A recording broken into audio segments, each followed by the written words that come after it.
Attorney. I just sent you a divorce agreement. It was signed by my husband and me on the first day of our marriage. Could you check if there's any issue with it? Delia stood by the floor-to-ceiling window, her fingers unconsciously rubbing the edge of her phone. Miss Delia, I've reviewed the agreement, and there are no issues, came the professional voice of the lawyer on the other end of the line. There's still 1 month left before the 3-year term expires. Once it does, the agreement will automatically take effect, and you can simply go to the Civil Affairs Bureau to obtain the divorce certificate. Okay, thank you. After hanging up the phone, Delia looked up at the wedding photo on the wall. In the photo, she was dressed in a pure white wedding gown, her eyes curved into crescents from smiling. Standing beside her, Hugh was impeccably dressed in a suit, his face handsome, yet without a trace of a smile. Love or its absence was clear at a glance. The day is finally almost here. You must be very happy,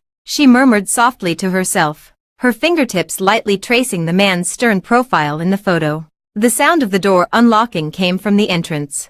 Delia quickly withdrew her hand and turned to greet him. You're back. She took Hugh's suit jacket as he removed it, then knelt down to change his shoes for him. Her movements so practiced it seemed as if she had rehearsed them 1,000 times. Hugh loosened his tie, his expression cool. Next month is the Osmond family's corporate anniversary celebration. You're required to attend the banquet. Delia paused while adjusting her coat and shook her head.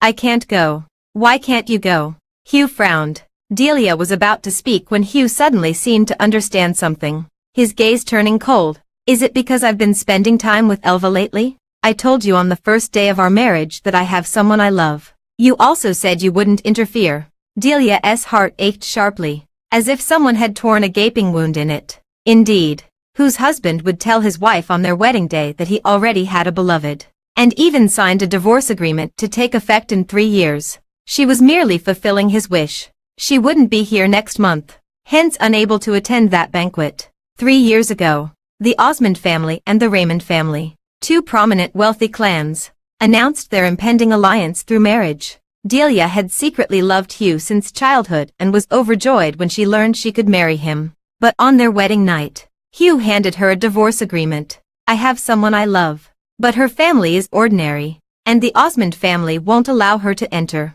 His tone was cold, his words blunt. I will spend 3 years becoming the head of the Osmond family. By then, no one will dare to oppose us. For these 3 years, we'll just be a couple in name, and divorce when the time comes. That night, Delia signed as he wished but cried in the bathroom all night. Less than 3 months after the wedding, Elva disappeared without a trace. Hugh in a fit of anger. Hello, everyone. Welcome to my channel. Subscribe us to read wonderful novels every day. Now the story begins. Hugh searched for her frantically, using all his connections, but never found any trace of her. During that time, he would stay out all night, returning only with the stench of alcohol, his eyes dark and terrifying, until one late night, he came home completely drunk and pinned her down on the bed. His kiss descended, carrying a strong scent of alcohol. Yet what he said was, Elva, why did you leave? Why be with someone else?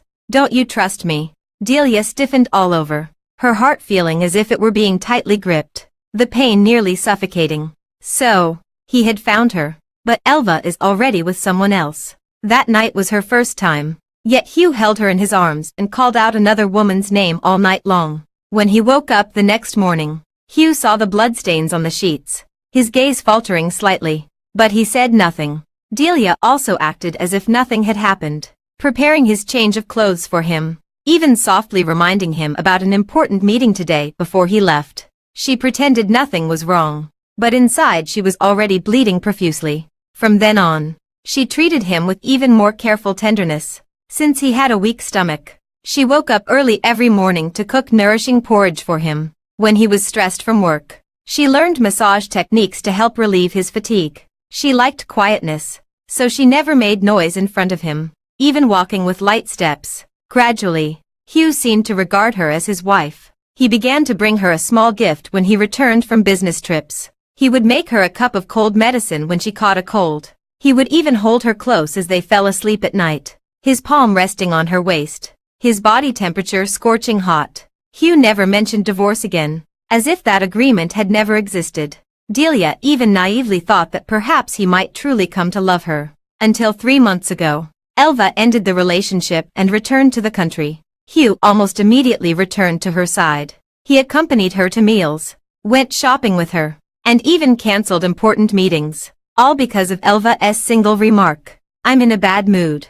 Delia stood by the window, watching Hugh's car head once again toward Elva's apartment, and finally understood. True love is true love. No matter how much she gave, it couldn't compare to Elva's single glance. Fortunately, the 3-year contractual marriage is finally coming to an end. She told herself to treat these 3 years as just a dream. Now that the dream is over, it's time for her to leave. "Why aren't you saying anything?" Hugh's voice snapped her out of her reverie. Delia stared blankly at Hugh, her throat tightening. He doesn't remember the divorce agreement. For these 3 years, she had been counting each day, terrified that once the deadline arrived, he would leave without hesitation. Yet now, it seemed he had completely forgotten about it. She opened her mouth, about to remind him. Hugh's phone suddenly rang. As soon as the call connected, Elva's voice came through with a sob. Delia couldn't make out what she was saying, but saw Hugh's expression suddenly change. "Don't be afraid. I'll be right there." He hung up the phone, grabbed the car keys, and rushed out. In his haste, his shoulder collided heavily with her. Delia staggered, her back hitting the doorframe, letting out a muffled groan from the pain. But Hugh didn't even look back, his figure already disappearing through the doorway.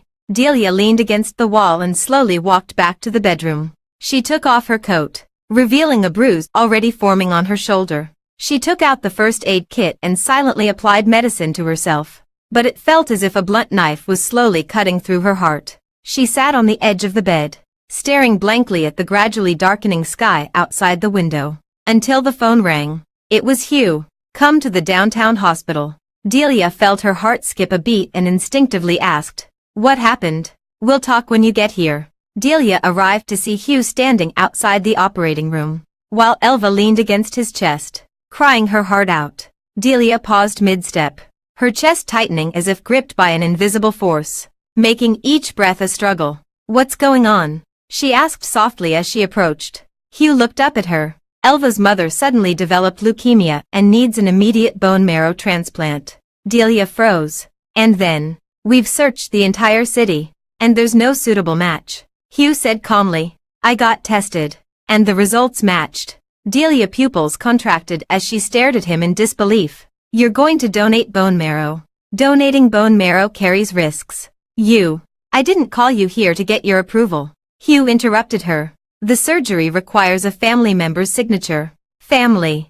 Delia felt a sharp pain in her heart. Yes, legally, she was still his wife. But in his heart, his family had never been her.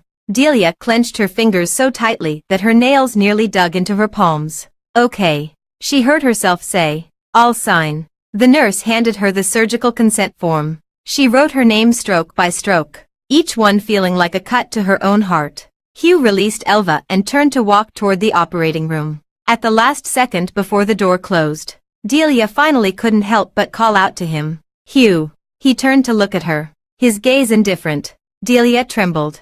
But in the end, she only whispered softly, "Be careful." Hugh flickered his eyes slightly, but said nothing, turning to enter the operating room. The moment the door closed, Delia's tears finally came crashing down. She finally understood that Hugh's love for Elva ran so deep he would even give up his life. The operating room light remained on, and the corridor was so quiet that only the sound of breathing could be heard. Delia sat on the bench, her fingertips icy cold, while Elva sat across from her, eyes red-rimmed, glancing up at the operating room door from time to time. Finally, Elva spoke softly. "Miss Delia, I'm sorry for causing you trouble again." Delia looked up at her without speaking. Elva wiped her tears, her voice choked with emotion. "I really didn't expect. After all these years, Hugh still has such deep feelings for me." She paused, as if lost in memories. "Do you know? On my birthday last year, he flew all the way to Paris just to give me a necklace. It was a style I once casually mentioned liking, and he actually remembered it all along. Yet I was still sulking with him, threw the necklace right back at him, and didn't even let him through the door." Delia's fingers suddenly clenched. her nails digging deep into her palms. She remembered clearly. Last year Hugh told her he was going abroad for a 3-day business trip.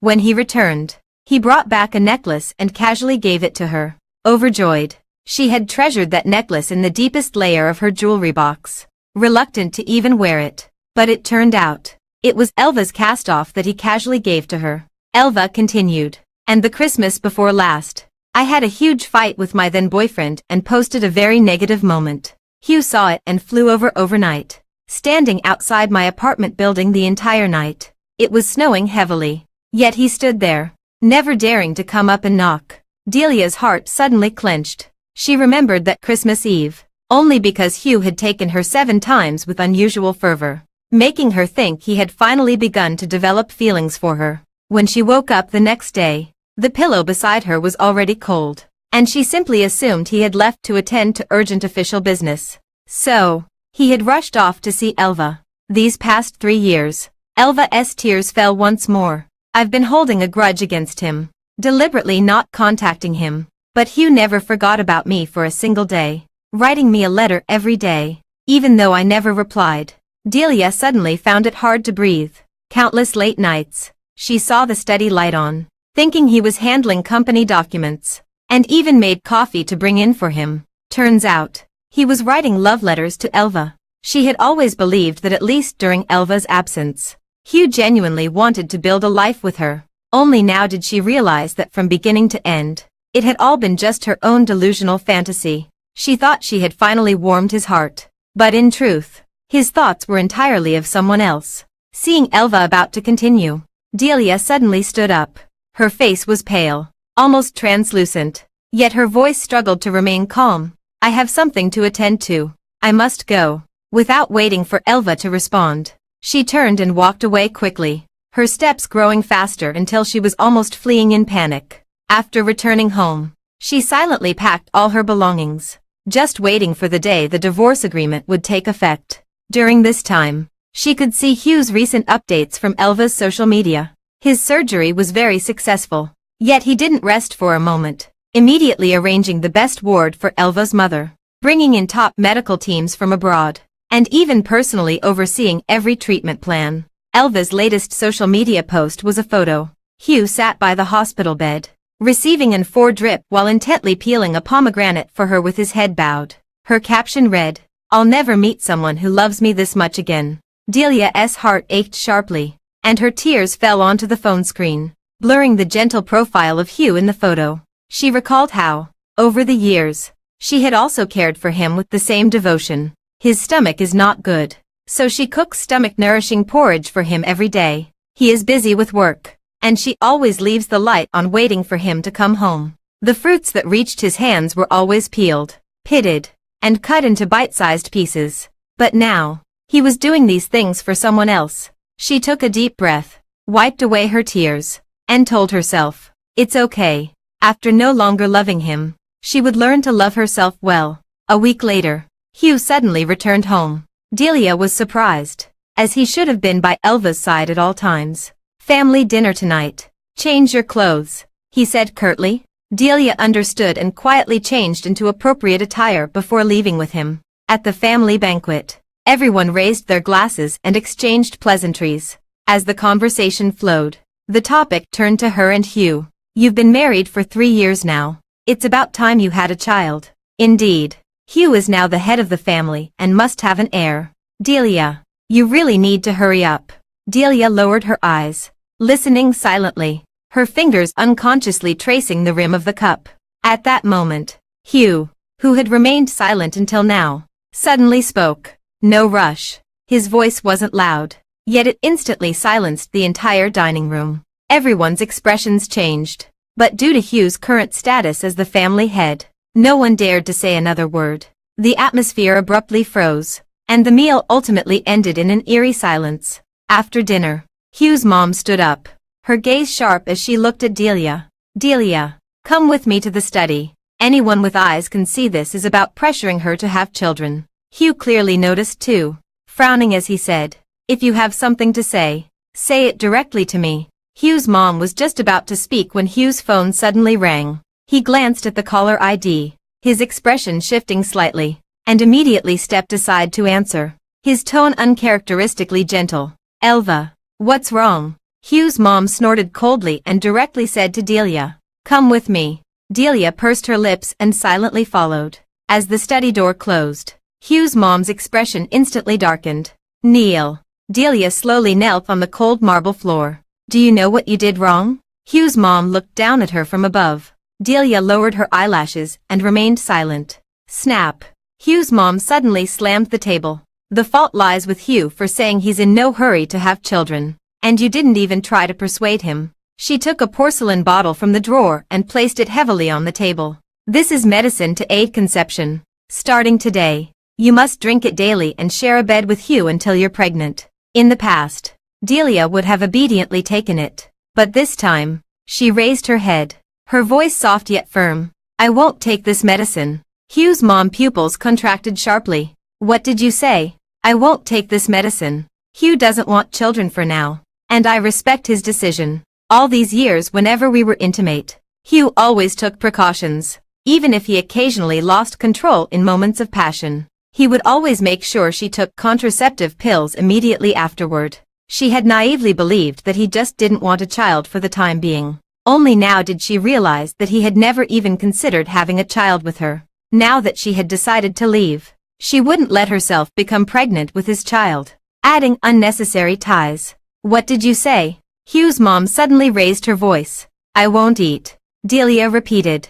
"How dare you disobey me?" Hugh's mom trembled with anger. "As a daughter-in-law, you fail in your duties. Hugh is donating bone marrow to Elva's mother, and you didn't even stop him." She shouted sharply, "Bring the family discipline rod." Soon, the servant brought the family discipline tool, a rattan whip soaked in salt water. Hugh's mom stood holding the whip and said sternly, "I'll ask one last time. Will you take this medicine or not?"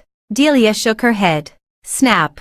The first lash struck, and a searing pain instantly spread from her back to every limb. Delia clenched her teeth, her back instantly drenched in cold sweat. "Are you going to eat or not?" Delia still clenched her teeth and shook her head. The whip came down again and again. Through the floor-to-ceiling window, she saw Hugh still on the phone in the garden. His back was turned to the study, his posture relaxed, occasionally letting out a light chuckle, clearly enjoying his conversation with Elva. "In that case, I'll beat you until you understand what it means to be a proper daughter-in-law." The whip tore through the fabric, leaving streaks of blood on the skin. Delia trembled in pain but refused to let go. "I won't eat." Blood soaked through her clothes, and her vision began to blur. The last thing she saw was Hugh's back as he continued talking on the phone. Before darkness swallowed her consciousness, Delia thought, perhaps this was for the best. After enduring this final pain, she would never hurt for him again. Delia awoke to find herself lying on a hospital bed. The respectful voice of the hospital director reached her ears. "Mr. Hugh, the whip marks on the young madam are quite deep, with some areas having damaged the dermal layer. Use the best medicine and assign the finest doctors." Hugh's voice was low and icy. "Ensure she doesn't scar." "Yes, we'll do our best." After the dean left, Hugh turned around and realized she was already awake. He quickly walked to the bedside, his brow slightly furrowed. "How do you feel?" Delia tried to move, the wound on her back burning with pain. She forced herself to say, "It's fine. There are professionals here to take care of me. If you're busy, you can go." Unexpectedly, Hugh didn't leave. He sat down by the bed, looking at her with a complicated gaze. "Mother gave you a hard time. Why didn't you call for me?" Delia recalled his back as he was intently talking to Elva, and smiled bitterly. "You seemed busy." She paused and asked softly, "If I call you, will you really come to me at once?" "Of course," Hugh answered without hesitation. Delia was stunned. This answer was completely different from what she had expected. "I've already dealt with the family side," he continued. "No one will trouble you about the child anymore." "Understood."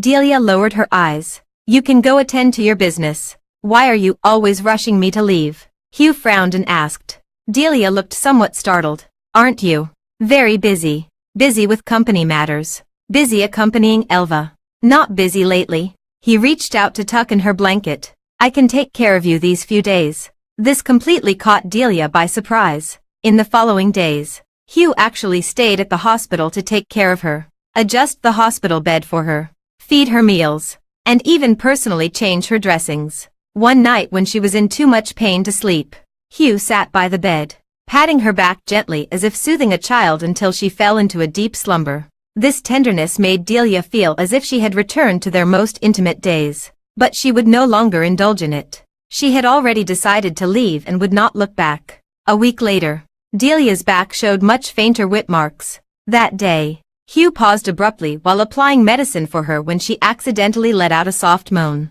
His movements suddenly halted.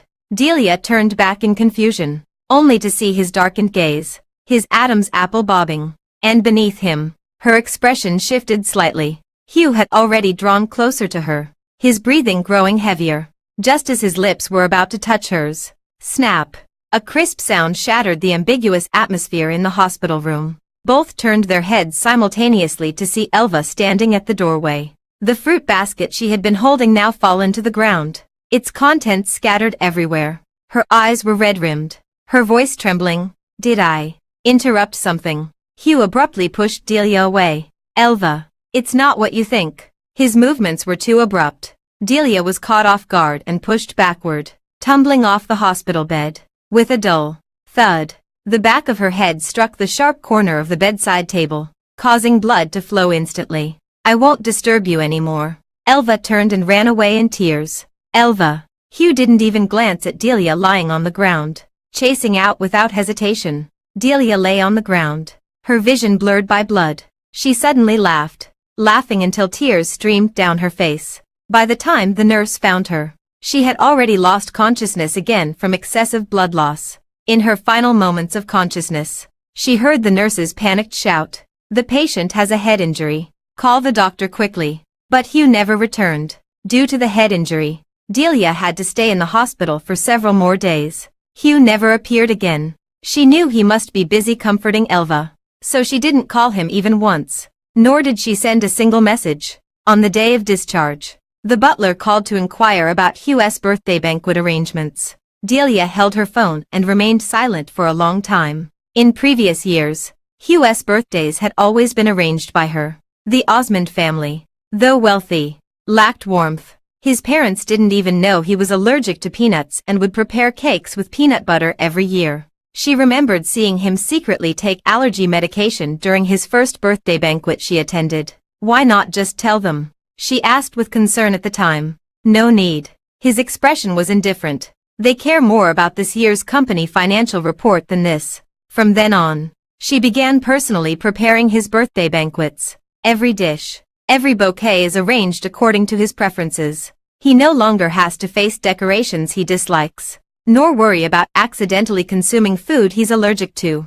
"Madam," the butler urged on the other end of the phone. Delia took a deep breath. "I'll handle it. This is the last time." After the divorce, naturally, someone else would take care of his birthday. As in previous years, she meticulously prepared, but this time, she had the butler follow every step, explaining in detail. The cake should be Black Forest. No peanut butter. Use white roses for the decorative flowers. He dislikes red roses. Don't include tequila in the drink menu. It gives him headaches. Make sure to remember all these details. When you handle it next time, don't make any mistakes. The butler asked in confusion. "Won't you be handling it next time?"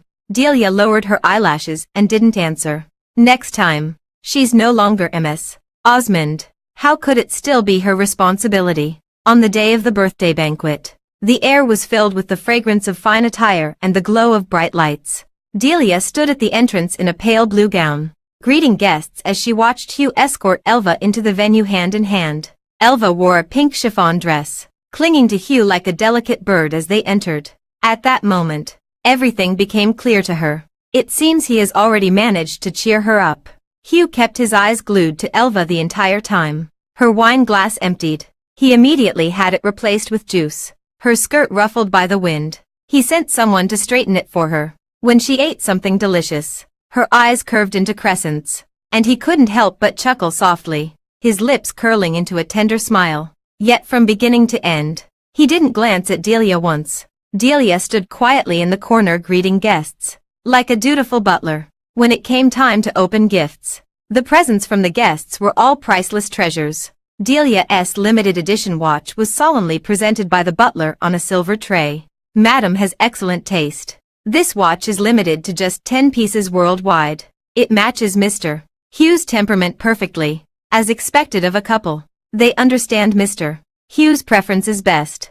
Hugh glanced at Delia and, clearly satisfied, calmly said, "Thank you." But when they opened Elva's gift, the room suddenly fell silent for a moment. It was a hand-knitted beige scarf, with uneven stitches that clearly showed it was made by a beginner. This, someone couldn't help but laugh. Who still gives handmade scarves these days? This cheap yarn. Mr. Hugh might get an allergic reaction if he wears it. Right. Who is this woman? How did someone dressed so shabbily get in here? Elva turned pale and instinctively took a few steps back. Hugh's expression darkened instantly. He picked up the scarf and wrapped it around his neck in front of everyone. "I really like this gift." His voice was soft, yet it silenced the entire room. Compared to expensive items, I cherish the thoughtfulness of something handmade even more. After speaking, he picked up Delia's gifted wristwatch and said coldly, "As for this, though expensive, it carries no sincerity." The sound of the watch being thrown into the trash was particularly jarring. The entire banquet hall instantly fell into an eerie silence, then erupted with waves of agreement. Mr. Hugh is absolutely right. Handmade items have soul. Watches won't do. Look at the unique stitching on this scarf. What a talented and skillful young lady. Delia stood frozen in place, feeling as if all the blood in her body had turned to ice. It was something she had spent 3 whole months selecting, flying to flagship stores across several countries and comparing over a dozen styles. And now, it was discarded like trash, just to back Elva up. If she really thought about it, how many similar scenes had there been during this time? He can skip important meetings for Elva, yet forget her birthday. He can stay up all night caring for a sick Elva, but won't even call when her fever won't break. He can fly halfway around the world for Elva's words, yet begrudges even the time to share a meal with her. Every time, he chooses Elva without hesitation. Just as today he discarded her gift without a second thought. Delia gently touched her chest, where her heart had once beaten so fervently for him, but now lay as still as stagnant water. To love someone truly can indeed be utterly exhausting. All those past palpitations, expectations, and pains had been gradually worn away by his repeated choices. She would no longer grieve for him, for her heart was now hollow. Next, in the banquet hall, all eyes were fixed on Elva. Those guests who had just been mocking her shabbiness were now scrambling to fawn over her. Delia stood in the corner, curling her lips. This is the rule of the game in high society. Hugh's mere glance could make everyone flock to him. That's fine too. After the divorce anyway, Hugh would probably let Elva take over the Osmond family directly. Introducing her to the public now is just laying the groundwork in advance. The banquet ended, and the guests gradually left. Delia stood at the door, bidding farewell to each guest with a proper smile on her face, as if she were still the impeccable Ms. Osmond. Only after the last guest had left did she finally let out a slight sigh of relief. As she turned around, she saw Hugh and Elva standing at the door. Outside, heavy rain poured down, the curtain of rain weaving densely as a cold wind carrying moisture rushed in. Elva shivered slightly and couldn't suppress a sneeze. Hugh frowned and immediately took off his suit jacket to drape it over her shoulders. Still cold, Elva shivered. Hugh's gaze swept across and suddenly landed on Delia. A cashmere shawl draped over her shoulders, its soft beige fabric glowing with a delicate sheen under the light. "Give your shawl to Elva," he said. Delia, her fingers trembled slightly, and her face instantly paled. "This was my grandmother's. I know it was made by your late grandmother herself." Hugh interrupted her. "Elva just wants to borrow it. Why are you being so petty?" Delia's throat tightened. Her fingertips clutched the edge of the shawl desperately, but in the end, she slowly loosened her grip and took it off. She knew that even if she refused, Hugh would have someone take it from her directly. As she handed it over, Elva reached out to take it with an apologetic smile. "Thank you. I'll wash it and return it to you." "No." Delia quickly shook her head, anxiously reiterating, "This absolutely must not be soaked in water. It needs dry cleaning. I'll send someone to pick it up tomorrow." Elva nodded. "I understand." Just then, the driver pulled the car over, stopping steadily at the entrance. Hugh glanced at Elva and noticed her pale complexion and slightly furrowed brows. He turned to Delia and said, Elva has caught a cold. I'll take her home first. It's not on the way, so you'll have to go back by yourself. Without waiting for Delia to respond, he had already ushered Elva into the car. The car door closed. The engine started, and the black sedan soon disappeared into the curtain of rain, leaving only Delia standing alone at the doorway, the rainwater splashing onto the hem of her skirt. The street was empty in the heavy rain. Delia stood in the cold wind for 40 minutes before finally hailing a taxi. By the time she got home, she was completely drenched and feeling lightheaded. Her forehead was frighteningly hot. She forced herself to take fever-reducing medicine before collapsing onto the bed and falling into a deep sleep. In the middle of the night, her phone kept vibrating incessantly, but her head was splitting with pain, and she didn't even have the strength to lift a hand. She could only let it vibrate over and over until it finally fell silent. The next day, Delia finally broke her fever, but her throat was as dry as if it had been scorched by fire. With great effort, she propped herself up, took a sip of water, and only then picked up her phone. On the screen, over a dozen unread messages were all from Elva. She clicked open, and the first image made her pupils contract sharply. That precious cashmere shawl was completely soaked in water, its originally soft fibers now wet and clumped together, already deformed. Messages popped up one after another. Sorry about that. I forgot the shawl couldn't get wet, so I went home and soaked it in water right away. I'm really sorry. How much does this shawl cost? I'll pay you back for it. Actually, the material is quite nice. I could keep it and repurpose it into a scarf or something. If you don't say anything, I'll take it as your agreement. Okay. Then I'll compensate you 30 yuan. You mentioned it was made by your grandmother, so this price should be about right, don't you think? The last image showed the shawl cut into pieces, its edges deliberately shredded into tatters, as if someone had maliciously destroyed it. Delia, her fingers trembled as fury surged through her. She threw off the covers, ignoring her low fever, and stormed out the door. Elva's apartment door. Delia rang the doorbell, her gaze chillingly cold. The door opened. Elva, in casual homewear, looked at her with surprise. Miss Delia, what brings you here? Where is my shawl? Delia asked, her voice icy. Elva turned and picked up the shredded shawl from the sofa.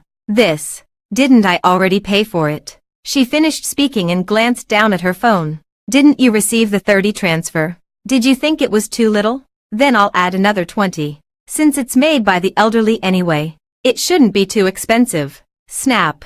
A loud slap landed hard on Elva's face. She staggered back a step, covering her cheek, looking at Delia in disbelief. You hit me. Delia's eyes were sharp as she spoke word by word. You did it on purpose, didn't you? Elva's eyes instantly reddened, her voice trembling with tears. What do you mean on purpose? I don't understand what you're saying. Deliberately coming back. Deliberately calling Hugh when your mother needed a bone marrow donation. Deliberately saying those words to me outside the operating room. Deliberately barging in when Hugh and I were kissing. And now deliberately cutting up my shawl. Delia took a step closer, her voice as cold as ice. Elva, I'm telling you, I see through many of your tricks. Just because I don't say anything doesn't mean I'll keep enduring your humiliation. Elva paled, but her tears fell even harder. I really don't know what you're talking about. Delia gritted her teeth and was about to speak again when suddenly, a cold voice came from the doorway. Delia, what are you doing? She turned her head abruptly. Hugh stood at the doorway, his gaze terrifyingly dark. Delia. Hugh strode over to Elva, his fingers gently brushing the red mark on her face.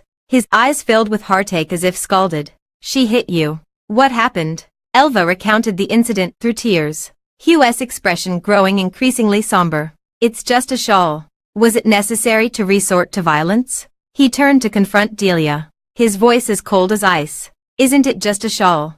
Delia's voice trembled. Hugh, that's the only thing my grandmother left me. Hugh was stunned.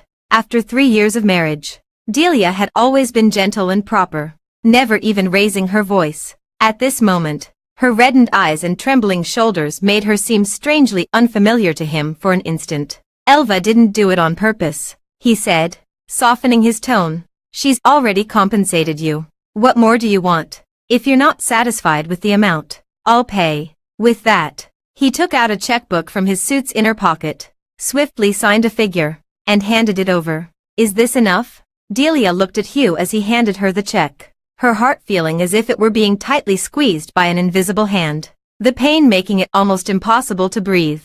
Hugh, seeing her hesitation to take it, slightly furrowed his brows, tore off another check, and wrote a new amount. Not enough. His tone was cold, as if discussing nothing more than a transaction. How about this? Check after check was pushed toward Delia, the amounts growing larger.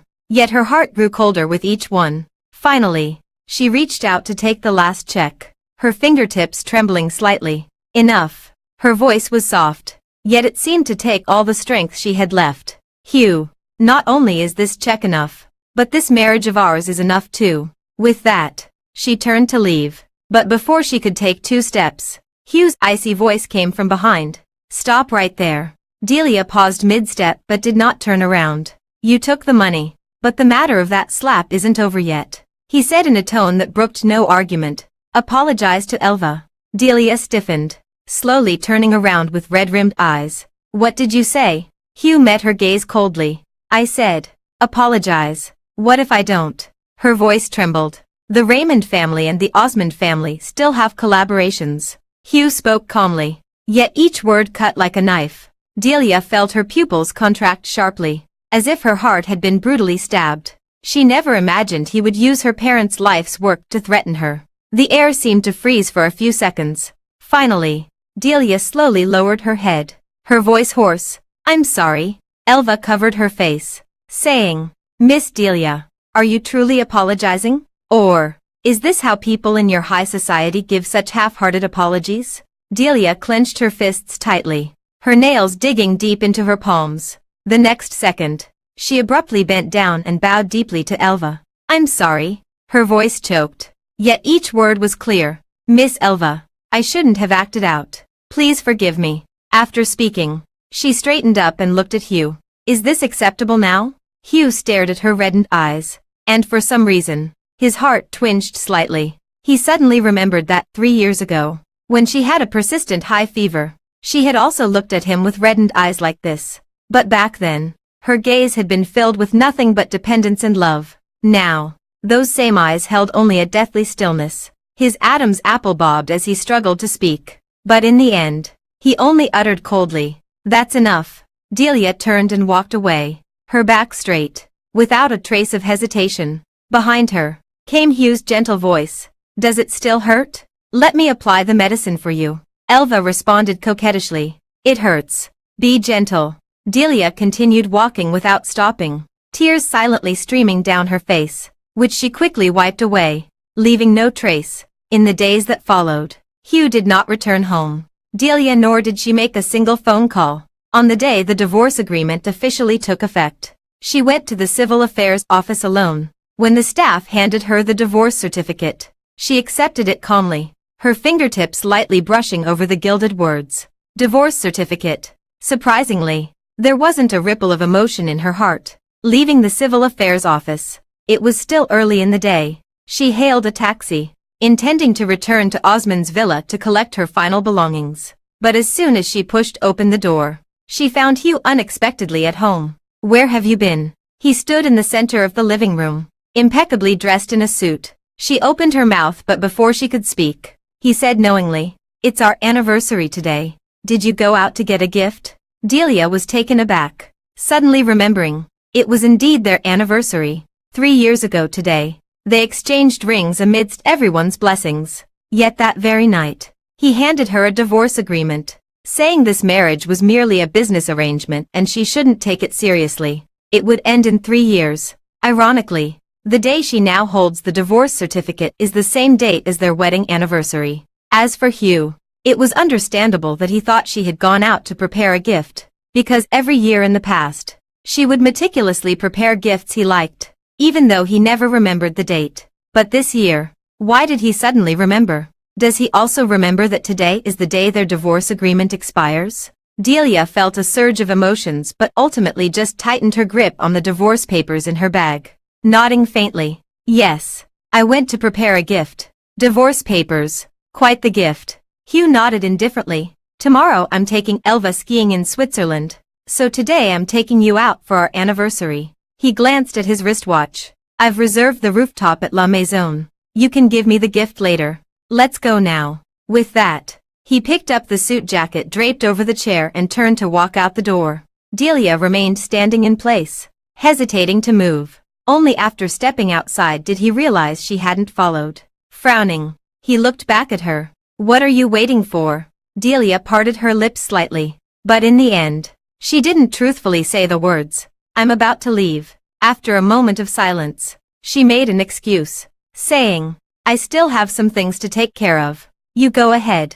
I'll be there later. Fortunately, Hugh didn't notice anything amiss. He simply responded with a faint, and left directly. Delia stood by the floor-to-ceiling window, watching his black sedan drive out of the courtyard and eventually disappear around the corner. It was the first time in 3 years that he remembered their wedding anniversary. Yet it was also the first time she no longer cared.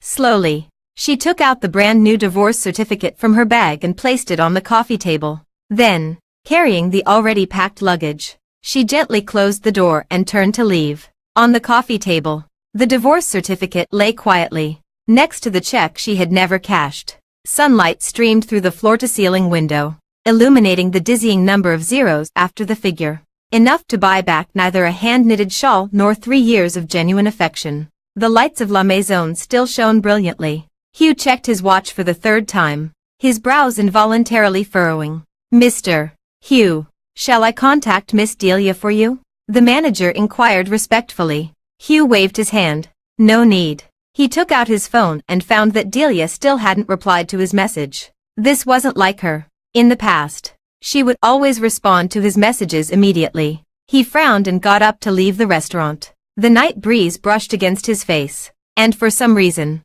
a trace of unease welled up in his heart. When he pushed open the door, the room was completely silent. Hugh frowned as he glanced around, and 2 items quietly lying on the coffee table immediately caught his attention. Divorce papers, and the check he gave. Hugh's pupils contracted violently, his heart gripped as if by an invisible hand. He almost tremblingly picked up the divorce certificate, repeatedly verifying the date on it. It was today. Delia, he murmured, his voice laced with an unease he hadn't even noticed himself. The phone rang abruptly, the screen displaying the name, Elva. Hugh. Elva's sweet voice came through the receiver. Where are you? I made your favorite dish. Could you come over and keep me company? At home. Hugh answered instinctively, his gaze still fixed on that divorce certificate. Then I'll bring it to you right now, Elva said cheerfully, hanging up before he could refuse. 20 minutes later, Elva walked into the living room in high heels and immediately spotted the divorce certificate on the coffee table. Oh my God. She dramatically covered her mouth and took 2 steps back. What does she mean by this? She wants a divorce from you. Hugh sat on the sofa and nodded expressionlessly. Elva flashed a hint of triumph in her eyes, but quickly replaced it with a worried expression. She gently sat down beside Hugh, her eyes slightly reddening. I'm sorry, Hugh. Is she still holding a grudge because I accidentally ruined her shawl? I know a woman's jealousy can be strong, but I never thought she would threaten you with divorce. Hugh's fingers unconsciously traced the edge of the divorce papers, and for the first time, he didn't comfort her. Hugh. Elva tilted her head, studying his expression, a pang of unease creeping into her heart. Do you still have feelings for her? If so, I can go apologize. I'll even kneel and beg her if I have to. Reluctant to part. How could that be? Hugh let out a cold laugh, his tone deliberately scornful. Just a tool for a political marriage. Don't overthink it. It was never your fault to begin with. You didn't do it on purpose. Elva curled her lips in satisfaction, reaching out to wrap her arms around his waist and nestle into his embrace. Actually, I've always wanted to say that a dull woman like her was never worthy of you. Hugh's body stiffened imperceptibly for a moment before quickly relaxing as he reached out to tousle Elva's hair. But, Elva suddenly sat up straight and asked with feigned innocence, why wouldn't she even take the check? Could it be she's found someone else? Hugh's eyes instantly turned cold. Oh, I was just joking. Elva quickly waved her hands. With her personality, who would possibly want her? Besides, she's probably just trying to force you to compromise. Since she loves you so much, Hugh stood up and walked to the liquor cabinet to pour himself a glass of whiskey. He tilted his head back and downed the drink in one gulp, the scalding liquid sliding down his throat, yet failing to extinguish the inexplicable restlessness in his heart. Hugh. Elva hugged him from behind. Stop thinking about her. Actually, your divorce is a good thing, isn't it? Elva. Hugh gently pulled her hands away. I just want to be alone today. Elva pouted. But, be good. I'll take you shopping tomorrow and buy you that bag you love the most. Okay. Hugh forced a smile. After Elva left reluctantly, Hugh stood by the floor-to-ceiling window, gazing at the night outside. After a long while, he took out his phone and dialed his assistant's number. Find out Delia's whereabouts. His voice was hoarse, the rising panic in his heart threatening to consume him. Don't alert anyone. After hanging up the phone, Hugh's gaze fell once more on that divorce certificate. This was the ending they had agreed upon from the very beginning. So why did his heart feel so hollow now? He recalled every little moment from these past 3 years. The stomach-nourishing porridge she woke up early to make for him each morning. The lamp she left on when waiting for him late at night. And the way she quietly stayed by his side, unable to hide her affection. Damn it. He suddenly hurled the wine glass violently against the wall, sending shards of glass flying everywhere. It shouldn't be like this. Clearly her leaving was supposed to be good for him, wasn't it? Hugh stood by the floor-to-ceiling window. The cigarette between his fingers had burned to its end. Yet he remained oblivious. The assistant's call came at 2 in the morning. Mr. Hugh, we've located Miss Delia's address. He abruptly stubbed out the cigarette. Send it to me.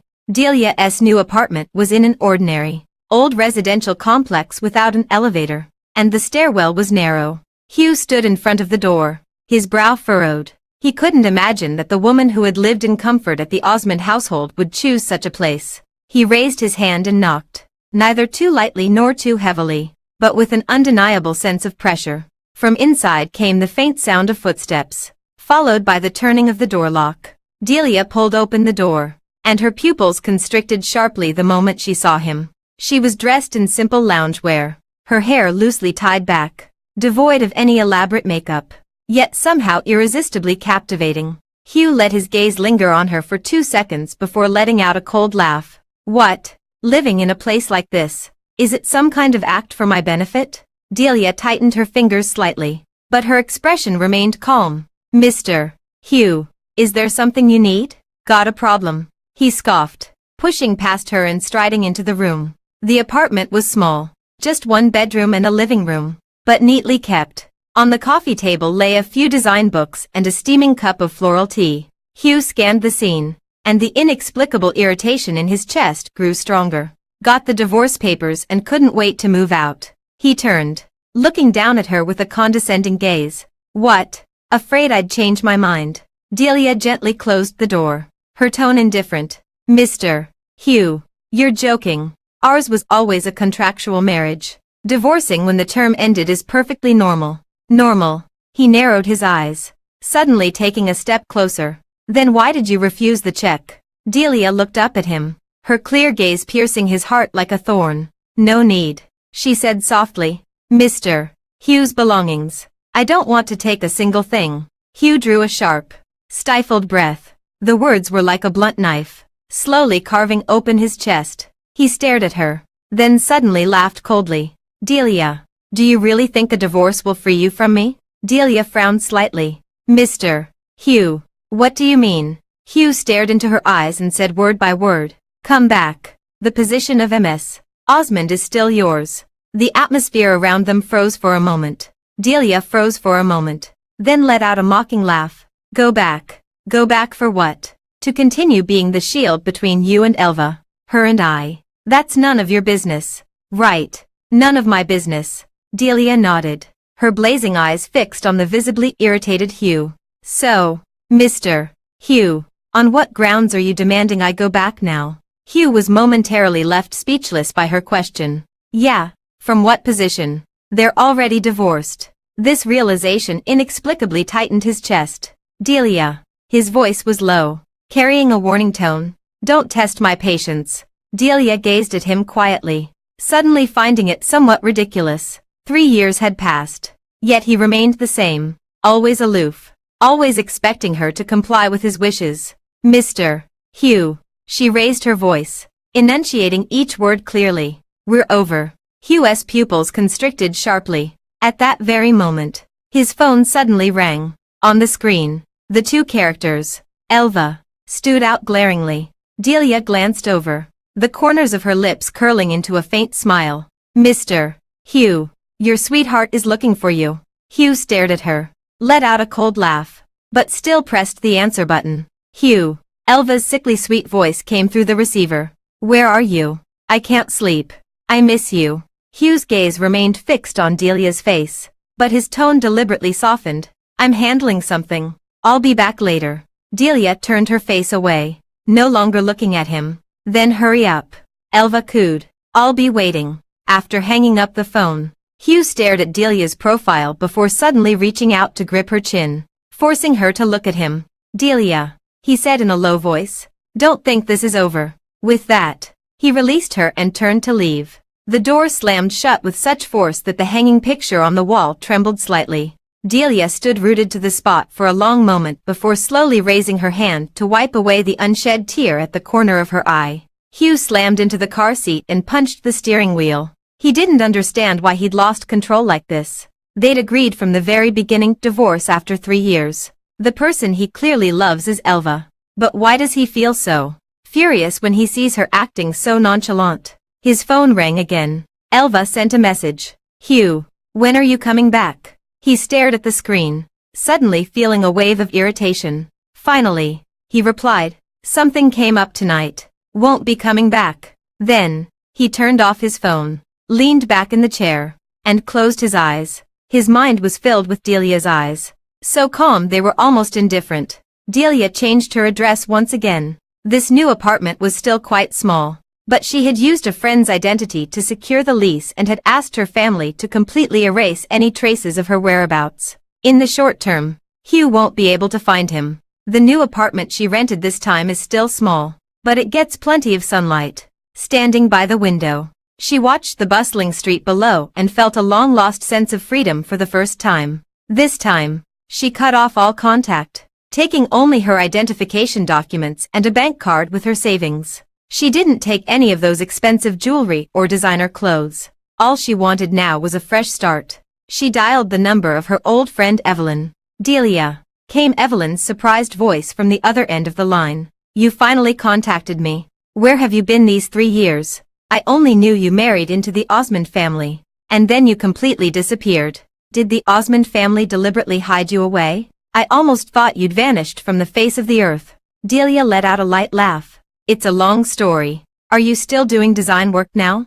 Of course. My studio has gained quite a reputation now, Evelyn said proudly, then lowered her voice. You suddenly reached out to me. Is something wrong? Delia after a moment of silence. She ultimately didn't mention the events of the past 3 years, only skirting the issue by saying, I want a fresh start. I need a job. Evelyn agreed without hesitation. Then come to my studio tomorrow to report in. Evelyn's studio is located in an old office building in the city center, with minimalist yet artistic decor. Delia pushed open the glass door. Evelyn immediately rushed over and hugged her. Oh my God. How did you lose so much weight? Evelyn patted her shoulder sympathetically, then waved her hand with feigned nonchalance. Never mind. From today onward, you're my chief designer. Delia frowned slightly with a hint of hesitation, then immediately shook her head. I'll start from scratch. Evelyn casually patted her shoulder and said, you were a design prodigy in college. I always regretted that you didn't join my studio back then. Now that you're finally here, of course I can't let your talent go to waste. Delia she couldn't bring herself to keep making excuses. She sat at her assigned workstation, her fingertips gently gliding over the brand new drawing tablet, as if touching a long-lost dream. Before marriage, her greatest passion was sitting in front of the drawing board, sketching out her ideas. But after 3 years of marriage, she never touched that old companion again. In the days that followed, she devoted herself wholeheartedly to design. During the day, I follow the team to learn the latest industry trends, and at night, I stay up late revising blueprints. Her design style is unique, blending classical elegance with modern minimalism, quickly standing out in the studio's internal selection. A month later, Evelyn burst into her office excitedly. Delia, your Starry River collection has been selected for the International Design Exhibition. Delia froze, then couldn't hide her excitement. Really? Absolutely true. Evelyn waved the invitation in her hand, her voice rising 2 pitches with excitement. The exhibition in Paris next month. You must go in person. Delia took the invitation, her fingertips trembling slightly. Her long-held dream had always been to see her work on an international stage one day. She just never expected that day would come so soon. How many things had she missed during those long 3 years? Fortunately, it's not too late to start anew now. What she didn't know was that at this moment, at the Osmond family's corporate headquarters, Hugh was flipping through the latest issue of a design magazine when his gaze suddenly fixed on a particular page. Beside the design drawings of the Starry River series, the designer's name was prominently printed. D. His fingers unconsciously tightened, crumpling the paper into creases. D. He murmured under his breath, his gaze dark and unreadable. The assistant stood nearby, cautiously saying, Mr. Hugh, this designer is a newcomer who has recently made a name for themselves with a very unique style. It's said that. Look it up.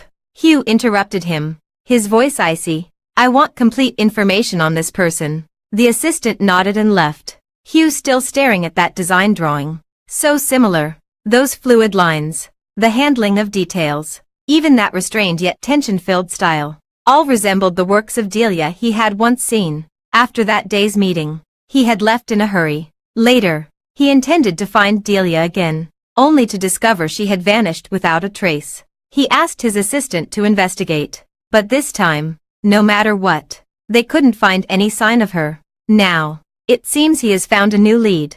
Coincidence, he murmured to himself, feeling an indescribable restlessness welling up in his heart. Outside the window, the night was deep, and the city lights sparkled like a galaxy. Yet they couldn't illuminate the emptiness in his heart. Osmond family at the group headquarters. The atmosphere in the meeting room was so tense it was almost suffocating. The CFO slammed the financial report heavily on the table, voice trembling. Mr. Hugh, the Moyu project has already incurred losses of $2 billion, and the bank just notified us that they're freezing our liquid assets. Hugh sat at the head of the table, brows tightly furrowed. 3 months ago, Elva coquettishly said she wanted to establish her own fashion brand. Without proper evaluation, he approved massive funding. Now the project has stalled. Partners are withdrawing investments one after another, and the Osmond family's cash flow has suddenly become critically tight. First, contact Swiss Bank and mortgage some equity shares,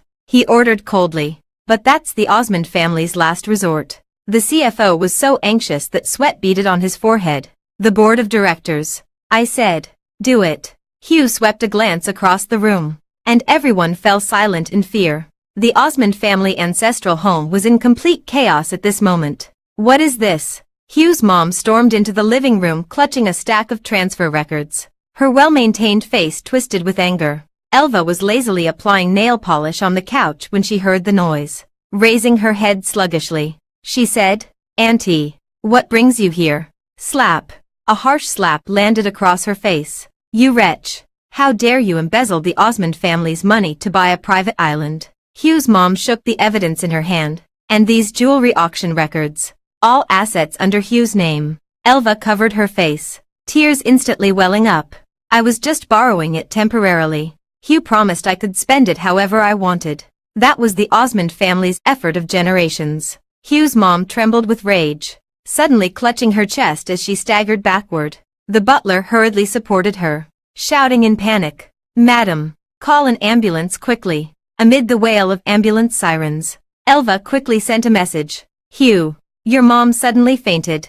She seems to have misunderstood me. I'm so scared. Outside the VIP hospital room, the board elders blocked the hurriedly arriving Hugh. Hugh, your mother had a heart attack because of that woman. Director Wang pointed at the heavily tubed Hugh's mom through the glass window. Now the group's funding chain is broken, and you still want to protect that troublemaker. Hugh loosened his tie, his tone icy. Elva is innocent. She couldn't do such a thing. As for the funding issue, I'll handle it. Handle it. By mortgaging the family estate. Director Lee slammed the table and stood up. We just discovered that woman registered a shell company in the Cayman Islands. The ward door suddenly opened. Elva rushed into Hugh's arms with reddened eyes. They're all framing me. I just wanted to help share your burden by learning to invest. Hugh instinctively held her, his gaze sweeping over the board members. Where's the evidence? The board members fell silent. Elva had long since erased all traces of the transfers. Those overseas accounts couldn't be traced back to her name at all. Enough. Hugh picked up the sobbing Elva. We'll discuss the group matters tomorrow. At the end of the corridor, Elva's lips curled slightly as she buried her face in the man's shoulder. In the dead of night at Osmond family's headquarters office, the assistant mustered courage to report. Swiss Bank demands we replenish the margin within 3 days, or they'll force liquidation. Hugh stood before the floor-to-ceiling window, with the city's lights at his feet, yet none could illuminate the gloom in his eyes. The phone screen lit up, showing Elva's shopping list. The latest haute couture jewelry, priced equivalent to a villa. He closed his eyes briefly and pressed the transfer button. The assistant hesitated, then handed over a document. One more thing. That designer D. We've found her temporary address at the Paris Design Exhibition. Hugh whirled around, sending the documents scattering across the floor. The woman in the photo stood before the exhibition stand in a white dress, her features as exquisite as a painting. It was Delia, who had been missing for 3 months. Outside the window, a thunderclap erupted at that very moment. It was raining. The night in Paris glittered with lights, and inside a 5-star hotel along the Champs-Élysées, a business cocktail party hosted by the International Design Association was in full swing. The crystal chandeliers refracted dazzling light, while amidst the clinking of glasses, elegantly dressed guests mingled, a gathering of celebrities and luminaries. Delia was dressed in a silver-white mermaid gown, her slightly curled long hair cascading over her shoulders, and her earlobes adorned with minimalist diamond studs. She looked like a goddess who had stepped out of the starry sky, holding a champagne glass. She was chatting and laughing with several international brand design directors, exuding confidence and elegance in every gesture. Delia, your starry sky collection is truly breathtaking, a French designer praised. The fluid lines make it seem as if you're wearing the Milky Way itself. Delia smiled faintly and was about to respond when she suddenly sensed a sharp gaze upon her. She tilted her head slightly, her brows furrowing in a faint frown. It was Hugh, dressed in a well-tailored black suit. His expression was cold and his gaze locked onto her like a hawk's. Beside him, Elva held his arm, clad in a pink chiffon dress with a sweet smile that froze the moment she saw Delia. Delia quickly averted her gaze, resuming her conversation with others as if she had never seen them. However, Hugh walked straight toward her. Delia. The surrounding designers sensed the tension and tactfully stepped back a few paces. Delia looked up, her lips curving into a polite yet distant smile. Mr. Hugh, long time no see. Are you avoiding me on purpose? Hugh stared into her eyes, his tone laced with suppressed anger. Delia let out a light laugh, swirling the champagne in her hand. Mr. Hugh, you must be joking. We've been divorced for a long time. How could there be any avoiding between us? Hugh frowned deeply. Behind them, Elva quickly caught up in her high heels, intimately linking arms with Hugh and feigning surprise as she looked at Delia. Oh my, isn't this Miss Delia? I never expected to see you here. She gave Delia a once-over, covering her lips with a light laugh. It seems you've been doing quite well since the divorce. Managing to sneak into an event like this. Delia remained unfazed, merely glancing at her coolly. Has Miss Elva grown accustomed to spouting nonsense? If I was invited here, it's naturally because I qualify.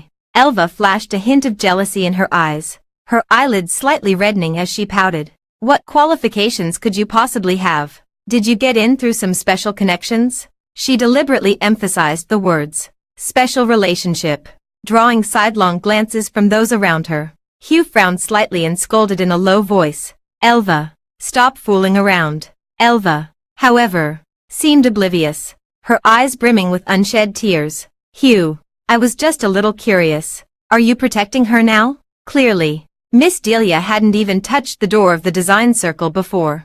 How did she suddenly become a rising star designer? Can't I even say a word about it? Miss Delia, are you still blaming me and Hugh? But back then, it wasn't what you thought. Hugh and I were just friends at the time. Delia's expression remained unchanged as she calmly looked at Elva. I'm not interested in the relationship between Miss Elva and Mr. Hugh.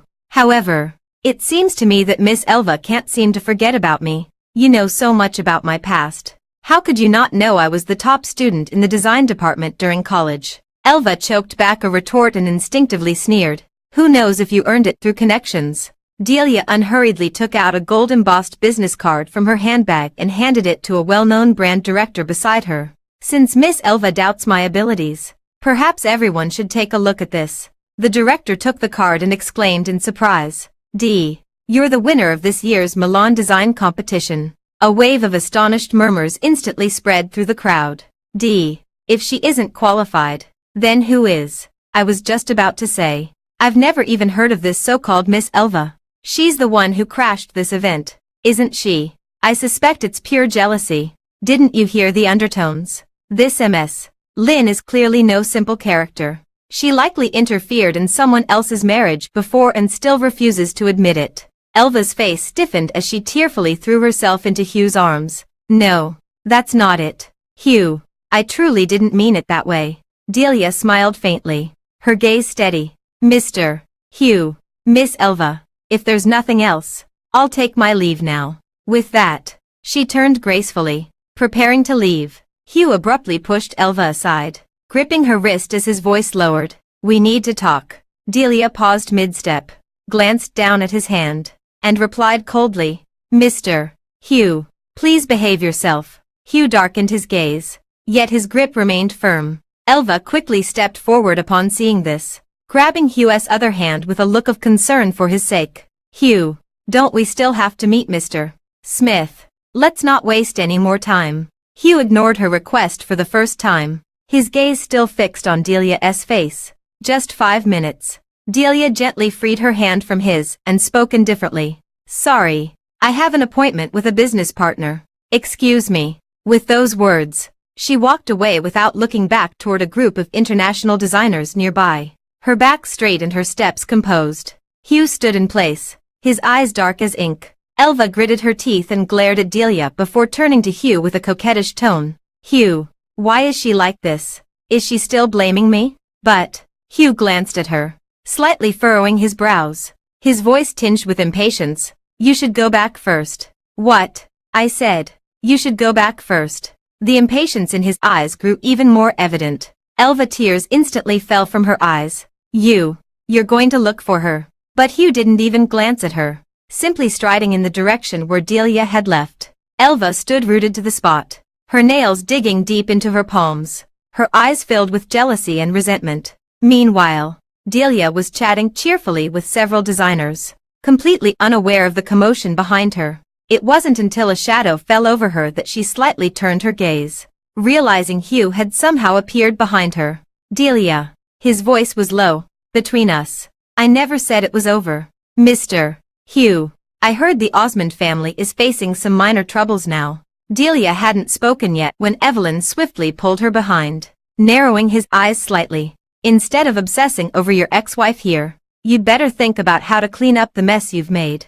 To act this foolishly over a woman. I'm truly glad Delia left you long ago. What do you mean? His eyes turned icy, a suppressed fury simmering in his low voice. I believe Mr.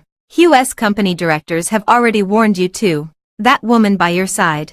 Just how much has she been scheming behind your back? Are you really going to keep playing the fool? The fractured light refracted through the champagne tower danced across the crowd.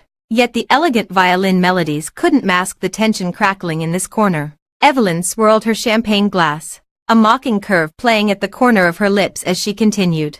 Your White Lotus has nearly emptied the company, yet you still have the leisure to attend cocktail parties. Hugh darkened his gaze, his knuckles tightening around the glass. Miss Evelyn, mind your words. Oh, did I say something wrong? Evelyn let out a cold laugh, pulling Delia behind her. The funds Elva has siphoned from the Osmond family over the past 3 months could buy an entire island, couldn't they? The gazes of the surrounding guests drifted over subtly, and whispers gradually rose. Delia frowned and lightly tugged at Evelyn's sleeve. Evelyn, let's go. If he's not afraid of losing face, why can't I say it? Evelyn's voice suddenly rose. Hugh, messed up the company for a woman, and now he still has the nerve to pester you. Hugh's jaw tightened as he firmly grasped Delia's wrist. We need to talk. Let her go. Evelyn abruptly slapped his hand away. The divorce papers are already signed. Mr. Hugh, what kind of act are you putting on? The guests' gazes grew increasingly intense, some even raising their phones to record. Delia took a deep breath. Come with me. In the garden. The night breeze carried the fragrance of roses as it brushed against their faces. The sound of the fountain water drowned out the clamor of the banquet. Yet it couldn't extinguish the tension crackling between them. Delia. Hugh spoke in a hoarse voice, reaching out to grab her. It's really not what you think. That doesn't matter. Delia took 2 steps back to avoid his touch. Hugh, we're over. I can't be bothered to dwell on what happened before. From now on, please stay out of my life. Delia, there should be limits to your nonsense. He took a step forward, his voice tinged with impatience due to Delia's repeated refusals. I never thought about divorcing you. It's just that Elva is alone and helpless, and I have to take care of her. Can't you stop being so jealous? Snap. The crisp sound of a slap startled the nightingales perched on the tree branches. Evelyn shook her numb hand and sneered. Take care of her. Is your so-called taking care letting her squander company funds? Letting her move into your marital home? Letting her flaunt the jewelry you gave her on social media? There are countless lonely and helpless people in the world. Why don't you take care of all of them? Hugh tilted his head, tongue pressing against his burning cheek, his eyes dark with a brewing storm. What do you know? Elva is different. She what? Evelyn snapped sharply. She's an orphan. She's all alone in the world. She pulled out her phone from her handbag, her fingers swiping forcefully across the screen. See what your white moonlight has been up to lately. Photos scrolled one by one across the screen. Elva snuggled up to a middle-aged tycoon on a private yacht. She pushed chips to a blonde man in a casino. The most glaring was her walking into a hotel arm-in-arm with the Osmond family's rival. The timestamp showing just 3 days ago. This can't be. Hugh's pupils contracted violently as he staggered back 2 steps. Why do you think she suddenly returned to the country? Evelyn pressed forward relentlessly. Because her so-called gambler father was entirely fabricated. She racked up massive gambling debts abroad herself and fled back to escape loan sharks. Delia jerked her head up, a flash of shock also crossing her eyes. Hugh's face turned as pale as paper, veins bulging at his temples. You're lying, whether it's a lie or not. Mr. Hugh, why don't you check for yourself? Evelyn pulled Delia over and soothingly patted her arm. Mr. Hugh, don't put on an act with me now. All that talk about just looking after her. It was only because you wanted to have your cake and eat it too. But you never expected Delia to break free from your control. Which is why you're so desperate. Right, Delia. It's not what she said. He frantically looked toward the silent Delia, his Adam's apple bobbing with difficulty. I didn't know about any of that. It doesn't matter anymore. Hugh, it's best if we just go our separate ways from now on. After saying this, Delia grabbed Evelyn and left without looking back. Watching her resolute figure, Hugh revealed a trace of pain in his eyes. Trembling, he pulled out his phone from his pocket and dialed his assistant's number. Find out everything about Elva over the past few years. I must know who's lying. Hugh stood by the floor-to-ceiling window, his fingertips clutching a freshly delivered investigation report. The rain poured relentlessly outside the window, the winding trails of water on the glass blurring the city lights. When he first heard about this from Evelyn, suspicion toward Elva arose in his heart. So the first thing he did after returning to the country was to obtain from his assistant Elva's movements from the time she went abroad until now. Are you certain there are no errors in these documents? His voice was low, carrying an oppressive sense of impending storm. The assistant stood rigidly by his side, his back straight as a rod.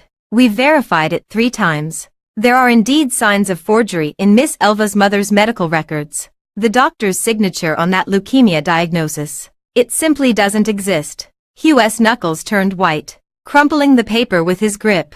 Continue. We also discovered that Miss Elva had close interactions with several wealthy businessmen during her time abroad. This is her alternate account on social media, filled with photos flaunting luxury items, all posted during the period she claimed to be financially struggling. Hugh took the tablet, where the screen displayed a selfie of Elva wearing a diamond necklace, captioned, "Thanks for the gift. Darling, love you." The date displayed was exactly the week when he mortgaged the property to treat her mother's illness. His gaze suddenly turned icy. Call her here. Half an hour later, the office door was pushed open. Hugh. Elva walked in wearing high heels, her skirt swaying gracefully. Calling me over so late. Did you miss me? Her smile froze instantly upon seeing the scattered documents on the table. Hugh slowly turned around and pushed a photo toward her. Do you know this person? In the photo, Elva was intimately nestled in the arms of a bald man, with a Las Vegas casino in the background. This is. Her body trembled uncontrollably as she suddenly lunged forward to grab his arm. Hugh, listen to me. He's just a business partner of my cousin, and he insisted on taking a photo with me. What about this one? Hugh flung out another photo. Elva lying in a bikini on a yacht, surrounded by 3 men. The date showed it was during her mother's critical illness.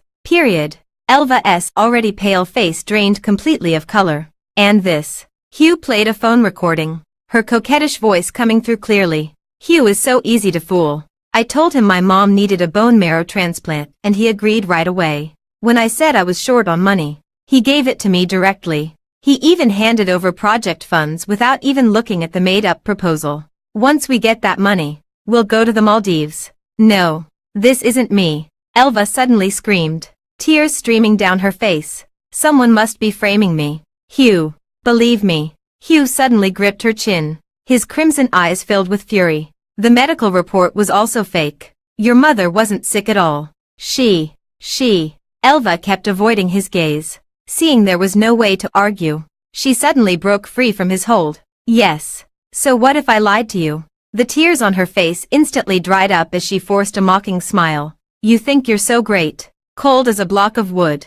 If it weren't for your money, who'd bother putting on this act with you? Hugh narrowed his eyes dangerously. I was after your money from the very beginning. Ever since we started dating, I originally planned to marry into your family. But who knew you'd be so useless? I had to find some random excuse to break up with you and take a hefty sum to enjoy myself. Pity it wasn't quite enough for my spending spree. But no matter. All I had to do was crook my finger. And you came running back without hesitation. My friend was right about you. You really are my lapdog. You're asking for death. Oh, don't be angry, Elva taunted, leaning closer as she pulled a USB drive from her bag and waved it. Don't forget. I know plenty of Osmond family secrets. Like that recent batch of illegal money. Hugh's sullen expression froze abruptly as he instinctively reached out to snatch the USB drive from her hand. Elva, however, remained unfazed and even extended the USB drive toward him. Mr.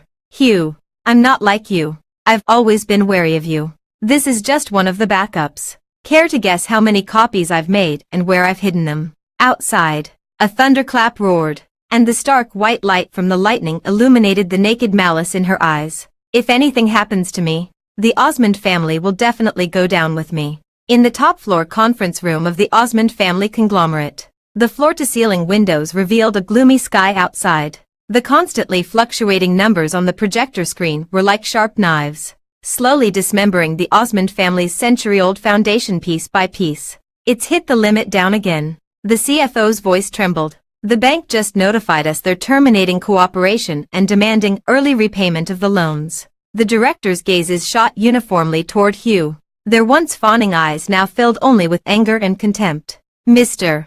Hugh. A director slammed the table and stood up. Elva has exposed those scandals. You must give us an explanation. Hugh's knuckles pressed against the conference table, veins bulging. 3 days ago, he had let Elva go because of those threats. But he never expected that woman, after realizing he wouldn't spend another dime on her, would immediately go into hiding and then expose all the dirty secrets. Have you found out where she is? His voice was hoarse beyond recognition. The assistant lowered his head. The last surveillance footage showed her going to the airport, but the boarding records were erased. The Swiss bank confirmed she transferred the last 200 million in liquid assets from the account. The meeting room fell into dead silence. Hugh suddenly grabbed his suit jacket and walked out. Mr. Hugh, where are you going? The board meeting hasn't. Meeting adjourned. The elevator descended directly to the underground garage. Hugh got into the driver's seat as his phone screen lit up, displaying Evelyn's studio address. Wait, Delia pushed open the glass door of the studio, and as she looked up, she saw the figure standing at the reception desk, her footsteps pausing slightly. Hugh's suit was crumpled beyond recognition, with a stubble of dark beard shadowing his chin. The moment he saw her, a flicker of desperate hope flashed through his eyes. Delia. She handed the umbrella to her assistant and said calmly, "Mr. Hugh, is there something you need?" Hugh swallowed hard. "Can we talk alone?" "Let's talk here." Delia motioned for her assistant to leave but did not invite him into the inner room. "I have a meeting in 5 minutes." Raindrops dripped from Hugh's hair, leaving dark stains on the carpet. Never before had he realized so clearly that the woman who always kept a light on for him now wouldn't even offer him a cup of tea. The Osmond family's situation. "You must have heard." His voice was hoarse as he lowered his noble head for the first time. "You were right. I shouldn't have indulged that woman. Now I need the Raymond family's resources." Delia let out a soft, "Humph," and looked up from her pile of documents. "So Mr. Hugh is here to borrow money." "Not just money." Hugh took a step forward. "The Raymond family still has connections in political and business circles. You're the only one who'd be willing to help me now." "Would I be willing to help you?" Delia closed the folder, her gaze as cold as ice. "Mr. Hugh, have you forgotten we're already divorced?" The words struck Hugh like a slap across the face. He suddenly grabbed her wrist. "When you were at the Osmond family's, I treated you well. Help me just this once. Name your terms." Delia glanced at his hand and suddenly laughed. "Mr. Hugh, now you want to negotiate terms. Too bad. I have no interest in saving the Osmond family." "Delia," Hugh pleaded, his voice trembling and softening, "I'm begging you. Please." The man who never said, "Please," now stood before her with red-rimmed eyes. Delia felt a momentary daze, remembering how many late nights she had waited for him to come home with the same humility. "Beg me." She let out a light laugh. "Truth be told, I begged you many times back then. But dear Mr. Hugh, not every plea is granted. That was true for me then, and it's true for you now." Every question stabbed at Hugh's heart like a knife. He wanted to defend himself, but found every word to be true. "Hugh." Delia picked up her briefcase. "I'm sorry about your current situation, but it's not my responsibility." She walked toward the door, her back straight. "Just like you used to say, it's just a business marriage. Don't take it too seriously." Amid the sound of the glass door opening and closing, Hugh stood frozen in place. The studio assistant hurried in through the door. "Miss Delia, the tickets for Milan Design Week have been booked. Your flight is at 10 a.m. tomorrow." "Thank you." Delia's voice faded into the distance. "By the way, don't let unrelated people in from now on." Outside the window, the rain grew heavier. Hugh's phone suddenly vibrated with a financial news alert. Osmond Family Group's stock price plummets 60%. Founder Hugh's net worth shrinks drastically, nearing bankruptcy. He looked up toward Delia's departing direction, when suddenly a Chinese idiom occupied his mind. "Both love and money are lost." Hugh sat in the study. Outside the window was a gloomy rainy day. The TV screen was lit. The financial channel was broadcasting a special report. Rising star designer D wins Milan International Design Gold Award. Her brand, Starry River, valued over $1 billion. On camera, Delia stands on the podium in a white suit, smiling. Her eyes sparkle like stars, every gesture exuding confidence and ease. When asked about her secret to success, she softly spoke into the microphone. "First, learn to love yourself." Hugh's fingers tightened unconsciously, trembling uncontrollably at the tips. It is reported that Dee recently established the Delia Foundation, dedicated to funding entrepreneurship for disadvantaged women. So far, it has helped over 300 women achieve financial independence. The voice from the television gradually faded into obscurity. Hugh stood up, staggering toward that long dusty room, Delia's former bedroom. Opening the door, a faint scent of jasmine wafted over, as if she had just been here yesterday. On the dressing table lay the half-used hand cream she left behind, and in the wardrobe hung a few home clothes she forgot to take. Hugh found himself inexplicably picking up a beige knit sweater, the fabric still carrying a lingering, elusive fragrance. Suddenly he remembered, 3 winters ago when he came home from overtime work in the early hours, Delia had been wearing this very sweater, waiting for him on the sofa until she fell asleep. Seeing him return, she rubbed her eyes and went to the kitchen to heat up porridge. accidentally burning the back of her hand. This kind of thing seemed to happen frequently during their 3 years of marriage. Yet he had turned a blind eye to it all those years. Bang! The sound of the door closing downstairs snapped him back to reality. The butler stood at the door, looking troubled. "Young master, the bank people are here again. They said if the loan isn't repaid by next week, they'll initiate the collateral auction process." Hugh waved his hand to indicate he understood.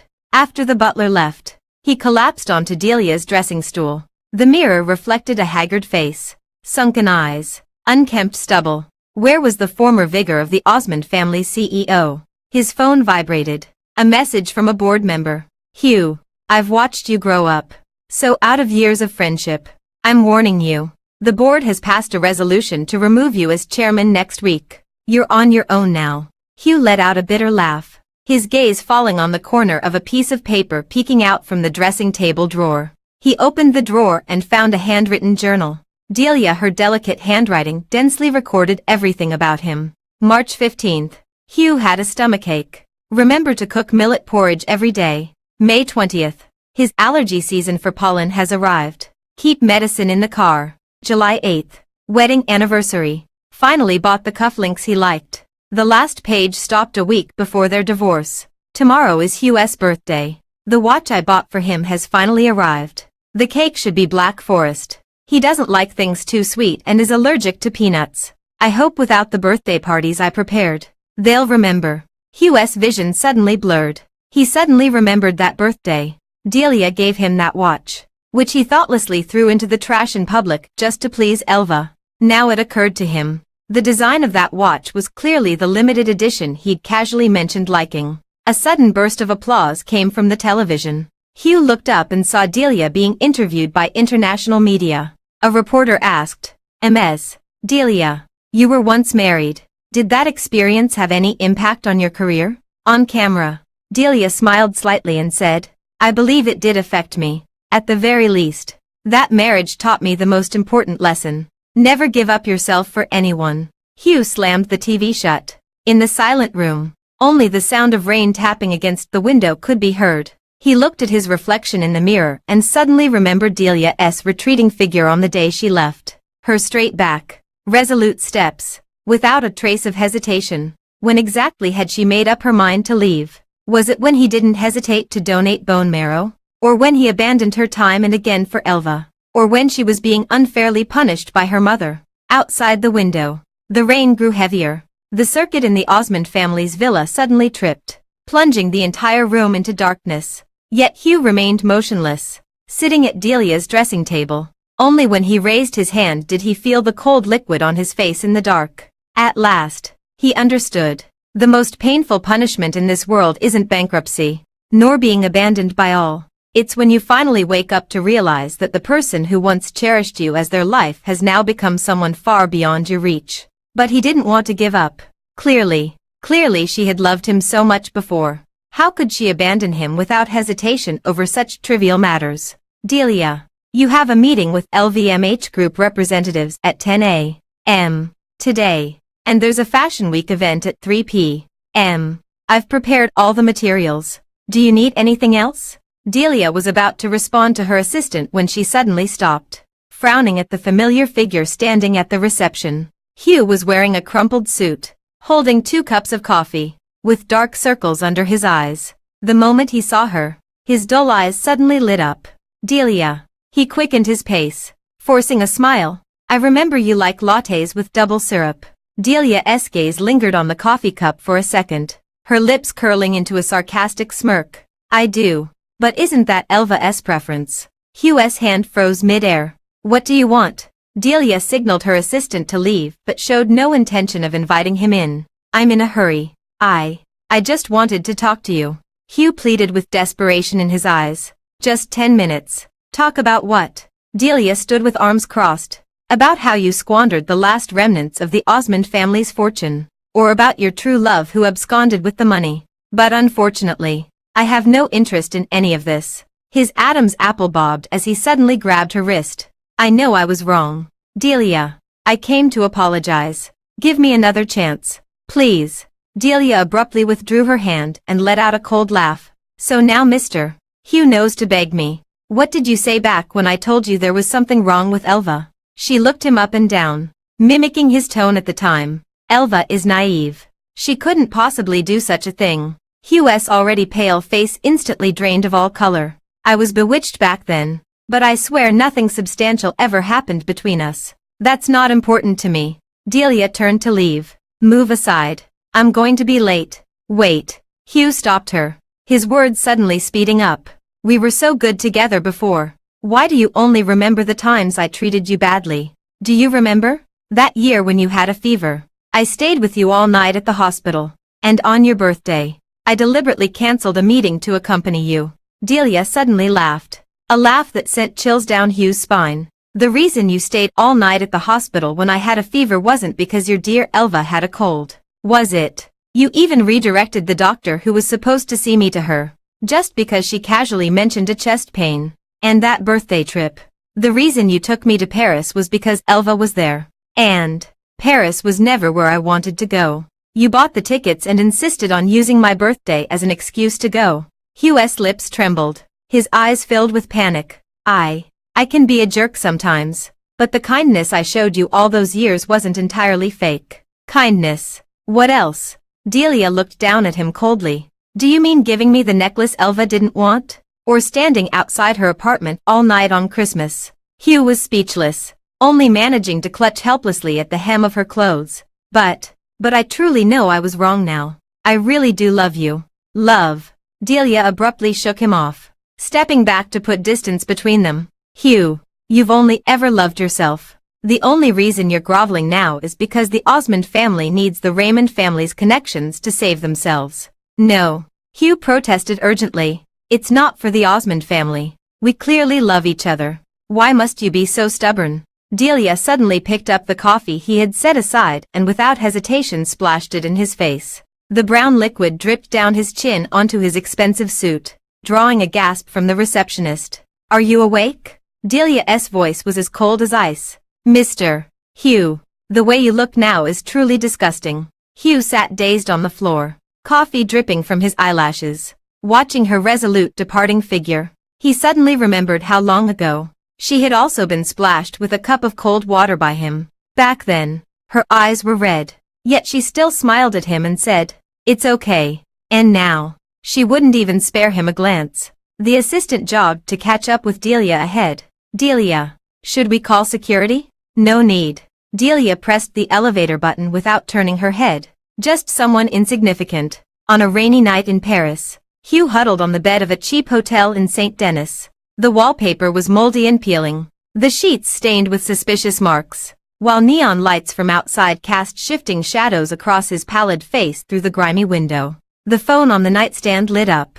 It was the 15th debt collection text message. Pay up within 48 hours, or prepare to collect a corpse. His trembling hand grabbed the half-empty whiskey bottle, the cheap alcohol burning his throat as the TV played international news. Elva arrested in Switzerland for cross-border fraud and money laundering, involving up to 230 million euros.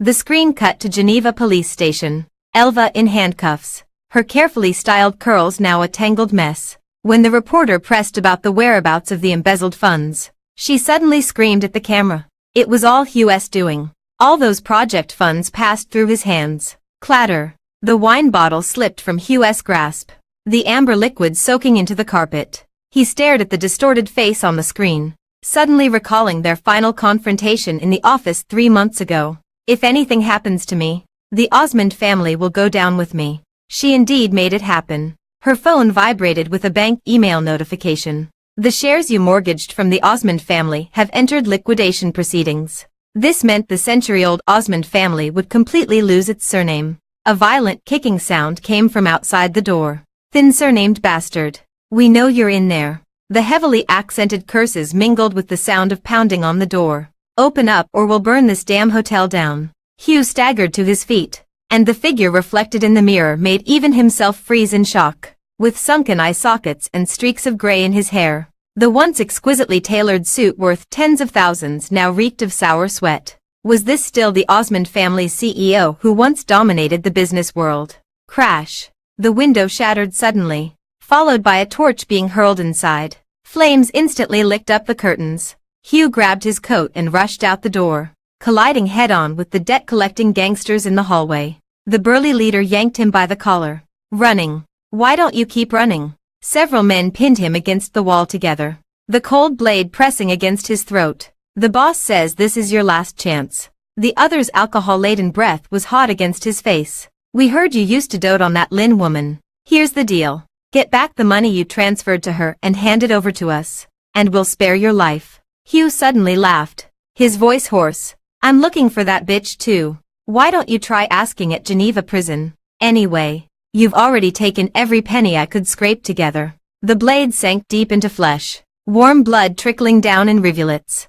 Just as he thought he would die in this filthy hotel, the wail of police sirens suddenly grew louder, approaching rapidly. Damn it. I told you not to make such a scene. The thugs cursed as they scattered in all directions. Hugh slid down the wall to sit on the ground, covering his face as he burst into laughter, only for sobs to escape through his fingers the next moment. I was wrong. I truly know I was wrong. Same day Geneva Women's Prison. Elva huddled in the corner of the visitation room, her face no longer adorned with meticulous makeup. When the prison guard informed her that no one was willing to hire a lawyer for her, she suddenly lashed out, splashing water at the surveillance camera. Do you know who I am? I am the future mistress of the Osmond family's empire.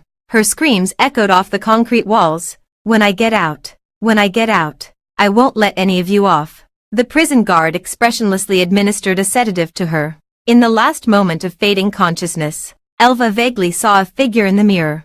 Her hair was as dry as straw, her eyes streaked with crimson veins, her cheeks sunken, and her complexion a sickly gray. The expensive silk dress had long been replaced by an orange prison jumpsuit. Is this really her? The once elegant goddess who had Hugh completely spellbound. The iron door slammed shut, darkness swallowing all the muffled sobs of resentment. At the Milan Design Week cocktail party, Delia was chatting with several brand representatives when Evelyn suddenly tapped her shoulder from behind. Let me introduce you to someone. She turned around and saw a man in a dark blue suit standing under the crystal chandelier. His silhouette was strikingly clear in the light, and behind his gold-rimmed glasses, his eyes held a gentle smile. This is my brother, Rex. Evelyn blinked. An international lawyer specializing in women's rights cases, just transferred back from Geneva. I've long admired Miss Delia's reputation. Rex extended his hand, his fingertips warm and dry. I've seen your Nirvana series design sketches.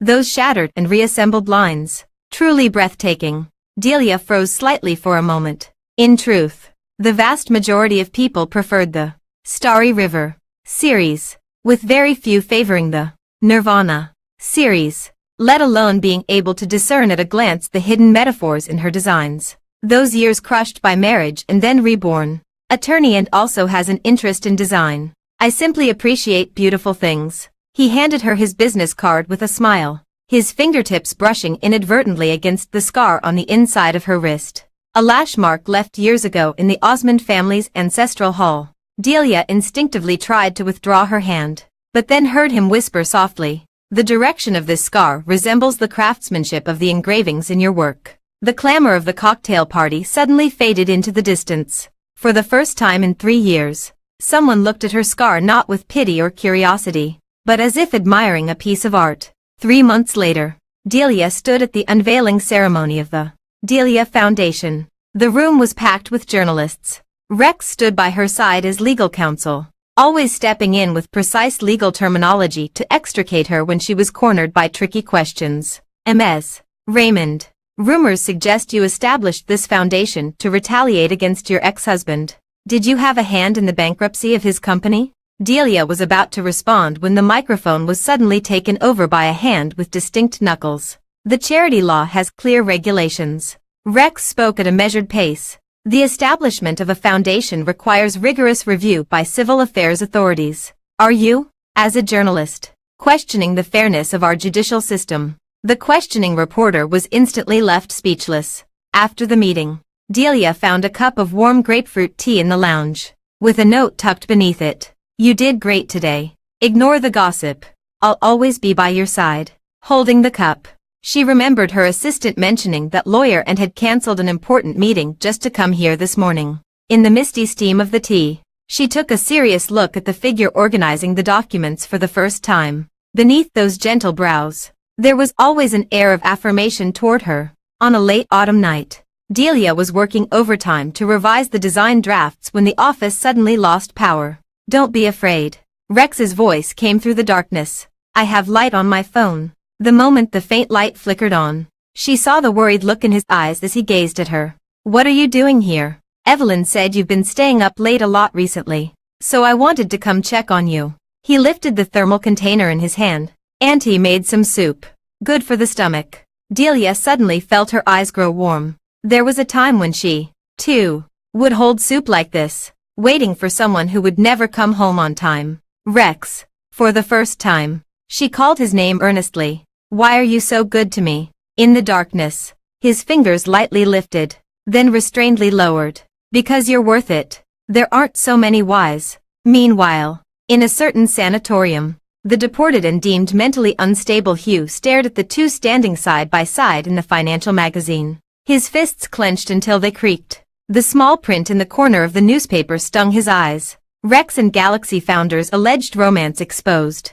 He frantically dialed the long-blocked number until the nurse snatched his phone. "Mr. Hugh, it's time for your medicine." Autumn leaves fluttered outside the window, and in a daze, he remembered how many years ago, there was a girl who waited just like this for him to turn around. Now the galaxy still shines brightly, but it no longer illuminates his night sky.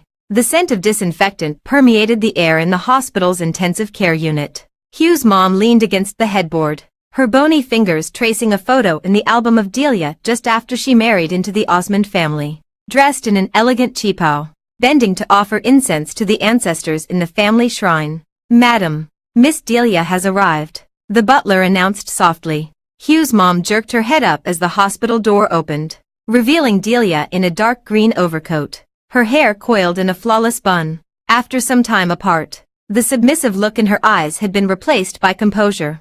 "Delia." Hugh's mom struggled to get out of bed but stumbled and fell to her knees.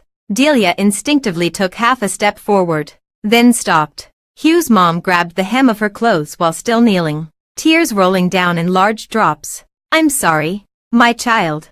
Delia looked at the noblewoman who had once whipped her with a cane, now prostrate at her feet like a withered leaf. She bent down to help the woman up, only to have her wrist seized.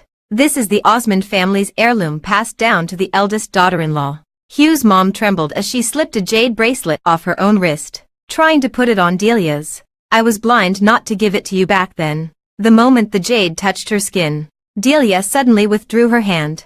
The bracelet fell to the ground and shattered into two pieces. "Have you forgotten?" She lowered her gaze to the two broken pieces, her expression tinged with indifference. "On the third day of our marriage, you said I was petty and unworthy of this bracelet." Hugh's mom's sobs abruptly stopped as the memory flashed in her mind.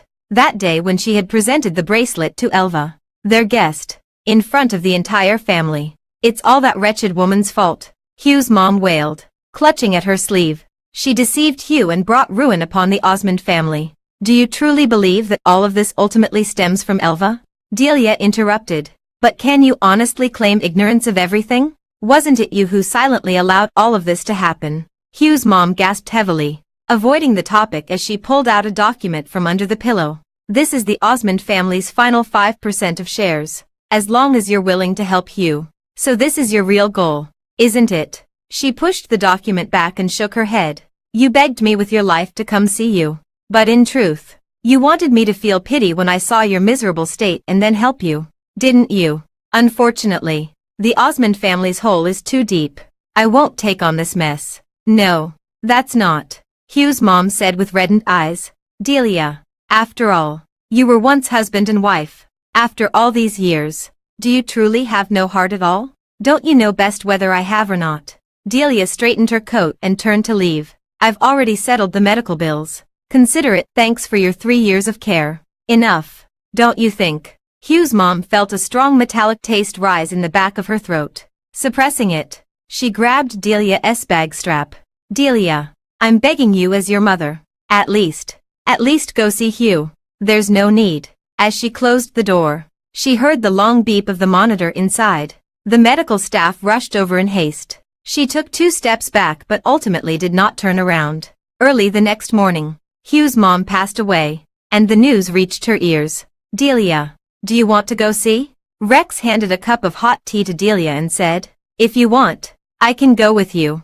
No, it's unnecessary. I still have the final touches left on this design draft. No time for such trivial matters. Noticing the person beside her had fallen silent, Delia tilted her head slightly. Rex, do you also think I'm too cruel? No, Delia. I only think you're very brave. Delia, will you marry me? Amidst a sea of flowers, Rex knelt on one knee, holding a simple diamond ring. Evelyn stood nearby covering her mouth in suppressed laughter while recording with her phone. Delia was taken aback for a moment, then smiled. So sudden. I've been preparing since we confirmed our relationship 6 months ago. Rex said earnestly. I'm certain. My future partner is you, and can only be you. From the moment we met until now, we've always been so compatible. We work together, share similar tastes, and deeply love each other. I can't think of any reason to wait. Delia tilted her head slightly, the corners of her eyes turning red. Rex was absolutely right. Being around him always feels so comfortable. Delia, don't just space out. Evelyn also grew a bit tense from the atmosphere. This proposal is mainly about your own wishes. I insisted on tagging along, but not to pressure you. If you're not ready yet. Okay. Evelyn's voice cut off abruptly as she suddenly lunged forward, tightly hugging Delia, who had just been about to reach out for Rex to slip the ring onto her finger. This is wonderful. Delia, we'll be family from now on. Rex's hand holding the diamond ring froze mid-air. He shot an annoyed glare at his impulsive sister before turning back to Delia, his eyes brimming with warmth and laughter. On the wedding day, Evelyn suddenly teared up while pinning the veil for her. Delia, you must be happy.